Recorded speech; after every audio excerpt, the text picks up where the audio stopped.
ప్రేక్షకులకి ఆ లలితాంబిక అమ్మవారి యొక్క అనుగ్రహం పరిపూర్ణంగా కలగాలని మనస్ఫూర్తిగా కోరుకుంటూ మనం ఈరోజు చెప్పుకోబోయేటువంటి టాపిక్ ఏమిటి అంటే ప్రతి లగ్నము లేదా లగ్నం తెలియని వారి రాశి వారికి అసలు ఎటువంటి శాపము అనేటువంటిది ఉంటుంది, ఎటువంటి యోగం అనేటువంటిది ఏర్పడుతుంది ఇన్బిల్ట్గా.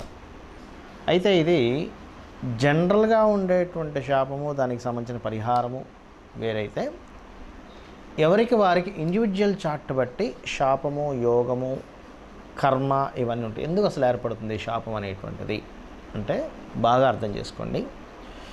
ఇక్కడ మనంతట మనమే స్వయంకృప అపరాధము అంటారు. తెలుసో తెలియకో ఒక్కోసారి జరిగితే, ఒక్కోసారి మనంతట మనమే సమ్ కర్మాస్ చేస్తుంటాం. ఏమిటి ఆ కర్మాస్ అంటే, ఎవరినో భయంకరంగా తిట్టాం, మనసు బాధపడింది, చంద్రుడి ద్వారా వస్తుంది. అంటే మనకి ఈ జన్మలో మానసికమైన ఇబ్బంది పడుతూ ఉంటాం. ఏదో ఎవరినో కొట్టాం, కుజుడి ద్వారా వస్తుంది, మనకి ఇంకోటి ఏదో దెబ్బ తగలడం జరుగుతుంది. అలా స్పెసిఫిక్గా పలానా లగ్నం వాళ్ళకి స్పెసిఫిక్గా కొన్ని ఉంటే, మీ ఇండివిజువల్ చార్ట్ బట్టి కొన్ని ఉంటుంటాయి.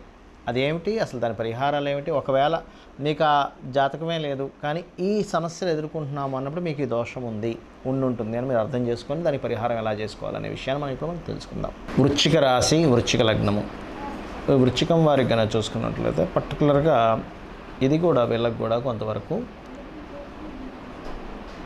సిబ్లింగ్స్ అండ్ రుణ సంబంధించినటువంటివి, బంధువర్గంలో వీటికి సంబంధించినటువంటి శాపము.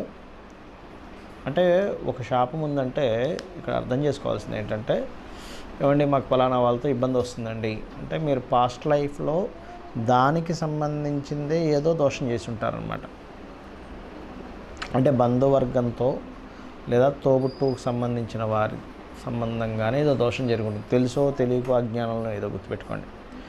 సో ఇది ఏమవుతుంటుందంటే, సహజంగానే వృశ్చికం వారికి సెల్ఫ్ కాంపిటేటివ్ రిలేటెడ్ సంబంధంగా ఉండే ఇది లక్షణం అధికంగా ఉంటుంది. మీరు గమనించండి, ఏ వృశ్చిక లగ్నం వాళ్ళని తీసుకున్నా సెల్ఫ్ కాంపిటీషన్ ఎక్కువగా ఉంటుంది. అది వృశ్చిక లగ్నమై వృషభ రాశి అయితే ఇంకా ఎక్కువగా ఉంటుంది, వృషభ లగ్నమై వృశ్చిక రాశి అయితే ఇంకా ఎక్కువగా ఉంటుంది. అంటే లగ్నము రాశి రెండూ సెల్ఫ్ కాంపిటీషన్ ఎక్కువగా ఇచ్చేటువంటిది.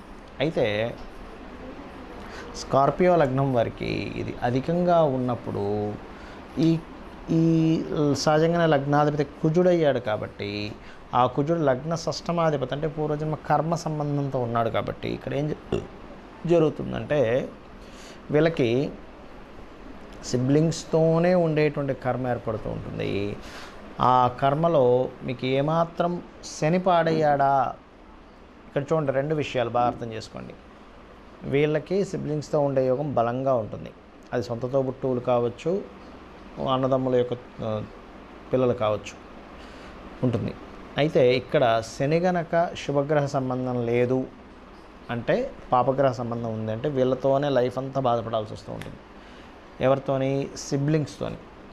అలా కాకుండా శుభగ్రహం కనుక కనెక్ట్ అయితే ఏమవుతుంది అంటే, వీళ్ళ ద్వారానే వీళ్ళు సుఖపడతారు.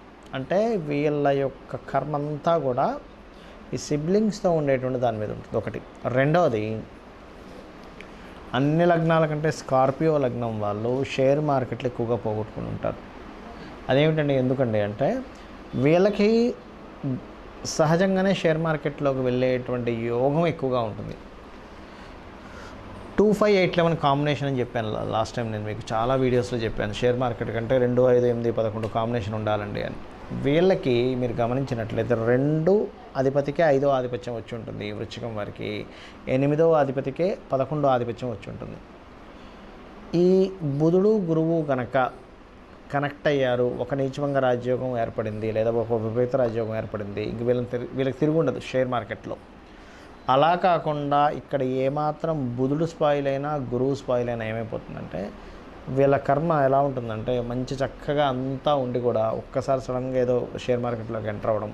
ఇదంతా మీకు ఎందుకు చెప్తున్నానంటే, మీ జన్మజాతకంలో కనుక బుధుడు గురువు పాడయ్యాడు, అది పాస్ట్ లైఫ్ కర్మ లేదా ఒక శాపము, ఇది మిమ్మల్ని వెంటాడుతుంది షేర్ మార్కెట్ రూపంలో. గుర్తుపెట్టుకోండి, బుధుడు గురువు పాడయ్యాడు, అయిపోయింది. ఇంకా ఎంటర్ అయ్యారో అయిపోతుంది. ఎంటర్ అవ్వనంతసేపు మిమ్మల్ని ఎవ్వరేం చేయలేరు.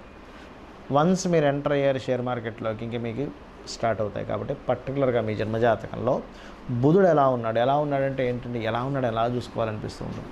పాపగ్రహాలతో ఉన్నాడా, శుభగ్రహాలతో ఉన్నాడా, సింపుల్. అలాగే గురువు ఎలా ఉన్నాడు, ఇవి పర్టికులర్గా చూసుకోండి.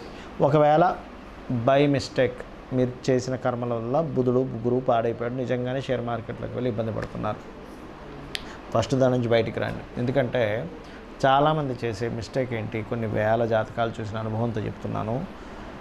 ఎంటర్ అవుతారు, పోతూనే ఉంటాయి డబ్బులన్నీ కూడా, నేను అందులోనే సాధించాలని చెప్పి అంటుంటారు. జీవితం అయిపోతుంది కానీ అందులోంచి తీసుకురావడం ఉండదు. ఎందుకంటే అదొక మాయా ప్రపంచం. అది పెద్ద పెద్ద వాళ్ళు దాన్ని నడిపిస్తూ ఉంటారు, పెద్ద పెద్ద వాళ్ళ చేతుల్లో ఉండేటువంటివి. లక్కీగా కొంతమందికి ఏంటంటే విపరీత యోగాలు, ధనయోగాలు బలంగా ఉండి, నీచభంగ రాజయోగాలు బలంగా ఉండి 258 కాంబినేషన్ ఉన్నప్పుడు లక్కీగా వీళ్ళకి కలిసి వచ్చేస్తుంటుంది. అది కోట్లో ఒకరికే ఉంటుంది, అది గుర్తుపెట్టుకోండి. అయితే ఇక్కడ మీరు ఫస్ట్ ఈ కర్మ నుంచి బయటపడాలి అంటే ఎక్కువగా మీరు చేయాల్సినటువంటిది తెల్ల నువ్వులు, పెసలు దానంగా ఇస్తూ ఉండండి. శని బుధ గ్రహాల దగ్గర దీపారాధన చేయండి. బెల్లము గోంగూర తినిపించండి. నిత్యము దత్తుని యొక్క నామస్మరణ చేయండి, ఖచ్చితంగా బాగుంటుంది మీకు. ఇక్కడ నేను మీకు ఈ ప్రక్రియ చేసేటప్పుడు మీకు కొన్ని విషయాలు చెప్పాలి. ఇక్కడ నేను చెప్పిన ఇప్పుడు రెమెడీ ఏదైతే రుణ సంబంధించింది పోవాలనుకున్నాము, ఏమిటది అంటే ఒకటే గుర్తుపెట్టుకోండి. మీరు చేసే రెమెడీ పాయింట్ నెంబర్ 1, రెగ్యులర్గా చేయండి. నా మాట విని రోజు చేయండి. ఎందుకంటే మీరు రోజు చేస్తేనే మీకు ఆ యొక్క కర్మ తొలగేటువంటి ఎనర్జీ మీ దగ్గర ఫామ్ అవుతుంది, గుర్తుపెట్టుకోండి. రెండవది, ఒక అరగంట సేపు చేసామా, మిగతా 23.5 గంటల సేపు మీ కష్టాల గురించే థింక్ చేస్తూ ఉన్నారు. నేను కష్టం ఉండదని నేను అనట్లేదు, బాధ ఉండదని నేను చెప్పట్లేదు, కానీ థింక్ చేయకండి అంటున్నా దాని గురించి.